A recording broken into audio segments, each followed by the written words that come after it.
Ako po ay si Emily Jama, 51 years old. May asawa po at 2 anak. Nakatira po ako sa Pilipinas, sa San Jose del Monte, Bulacan. Ngayon, 15 years na po ako sa Israel ng trabaho at nakatira po ako sa Rehoboth, Israel.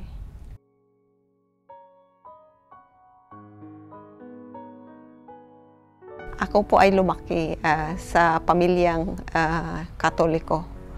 At ang aking pamilya ay very religious kung sa spiritual na perspective po. At habang ako'y lumalaki, very close po ako sa Panginoon dahil nagsiserve po ako tuwing walang pasok. Nag-aaral po kami sa simbahan at tuwing bakasyon merong Flores de Mayo, so nag-aaral kami diyan. So sa pagkakaalam ko po nung hindi ko pa po nakilala ang Seventh-day Adventist, yung katotohanan, yun po ang pagkaalam ko. Pero ngayon na nalaman ko na ang katotohanan, iba pala yung turo na mula sa Biblia. So marami pong pagkakaiba.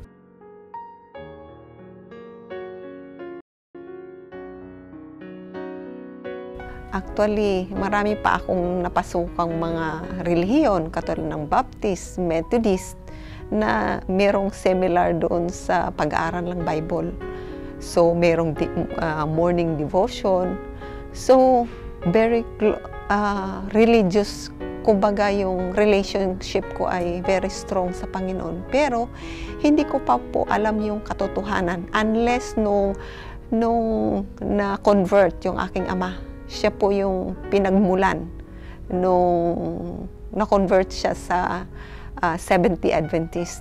So ngayon, natuto akong mag-aral ng Bible at nalaman ko ang katotohanan na marami palang mga teaching na wala sa Bible. Katulad po ng sa Ten Commandments. Alam natin na yung Sabat ay pinalitan ng linggo. Yung pag-worship ng mga idols na hindi po biblical. Yun po ay bawal sa ating mga Seventh-day Adventist na, at yung mga pagkain. Marami po tayong bawal na pagkain. At nung napasok ako, nung na-convert yung ama ko, nagsisimba ako as parang kinlaim ko po na talagang Adventist na ako. At ang kulang na lang po ay nung baptize sa akin sa Seventh-day Adventist. Pero nabaptize po ako sa ibang mga reliyon. Nabaptize po ako. Di ba sa pag-aaral natin ay hindi mo kailangang magbaptize ng paulit-ulit. So, yun ay sa ating mga pag-aaral, marami pa akong natutunan na mga maling katuruan. Yun po.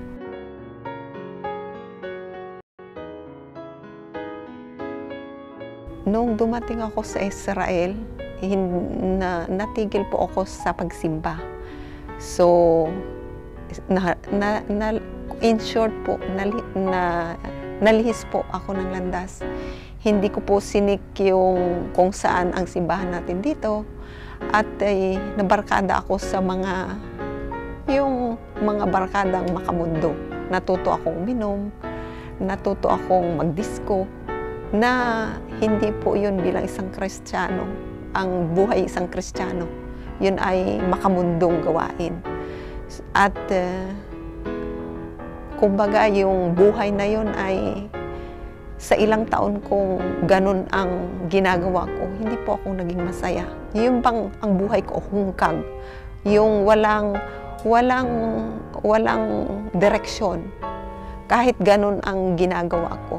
Siguro, yung buhay ko na yun ay dahil malayo ako sa pamilya, naging homesick siguro ako, nagsisik ako ng pagmamahal. Kaya siguro nakita ko yung pagmamahal na yun sa aking mga kaibigan, na yung kaibigan na yun ay nagdala sa akin sa maling landas.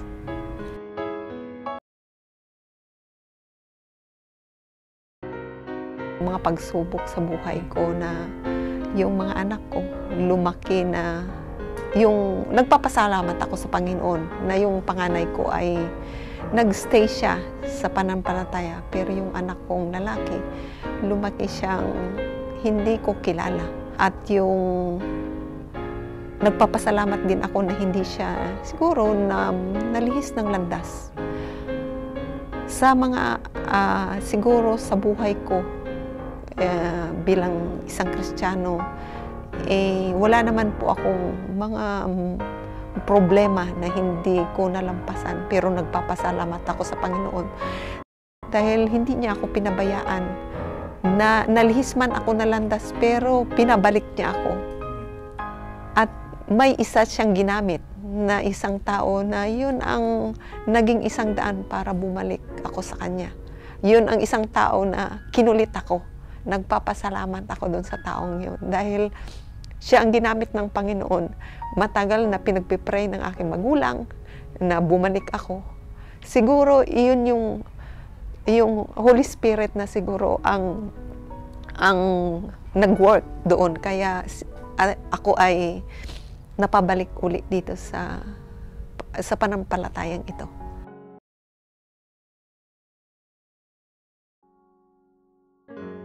Nagtatrabaho ako noon sa Kabalin. So, actually, kahit hindi ako nagsasamba, hindi ako kumakain talaga ng baboy. So, bakit ka hindi ka kumakain ng baboy? Sabi niya, hindi ka naman Adventist, sabi nila sa akin.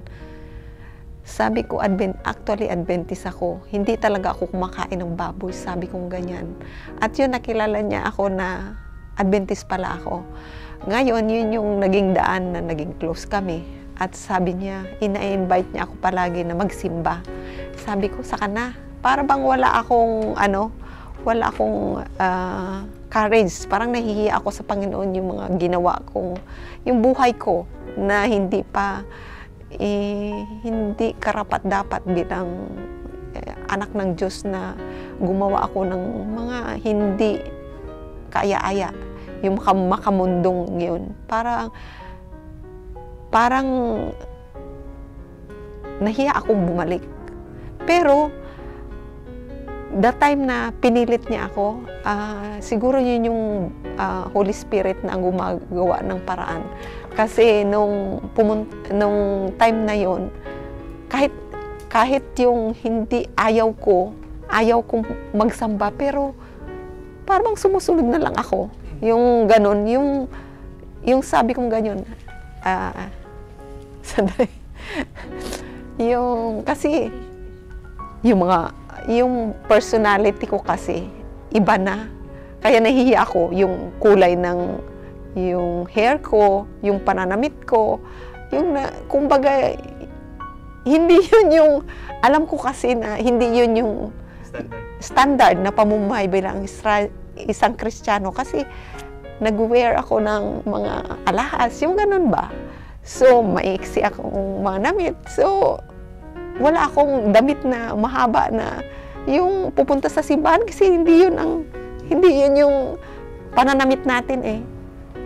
Kaya sabi ko, paano magsisimba na ganito ang personality ko? Sabi ko ganyan. Sabi niya, slowly by slowly, sabi niya, kaya mo naman yun palitan, yung iyong pananamit, sabi niya, ang mahalaga yung makabalik ka sa Panginoon. Kaya nagpapasalamat ako sa taong yon, nakasama ko sa trabaho na siya ang naging isang daan para ako'y makabalik muli sa Panginoon.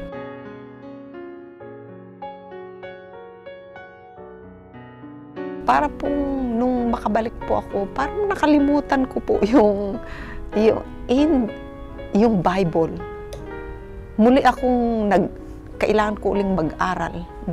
Wala akong, para bang bumalik ako sa scratch na dati kumbaga yung Bible ay yun yung foundation ng aking buhay na malapit ako.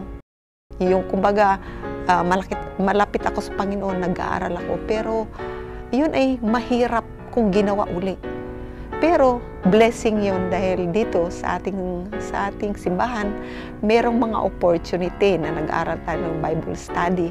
Pero in the first time na in-invite niyo po ako, di ba? Hindi po ako umuoo. Marami po akong mga alibay.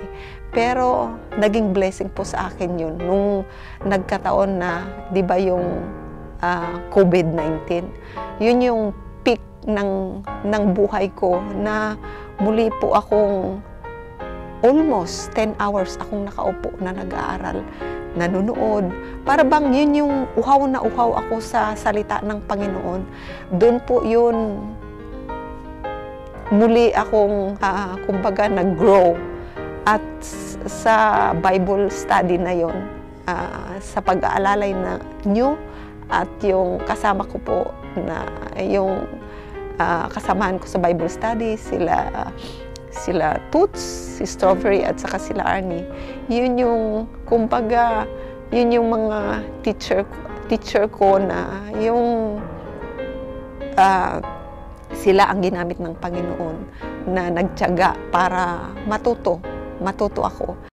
At ngayon, nagpapasalamat ako sa Panginoon kasi yung Bible study na iyon ay doon ko nakita na kaya ko palang magturo, mag-share ng katotohanan sa ibang tao. At ini-encourage ko po yung mga kapatiran ko na patuloy na kung nag-iisip pa sila, nagdalawang isip pa po sila na sumali. Ini-invite ko po sila na sumali sa ating Bible training at kayo po ang unang magbe-bless. At salamat sa inyo, sa mga elder po namin.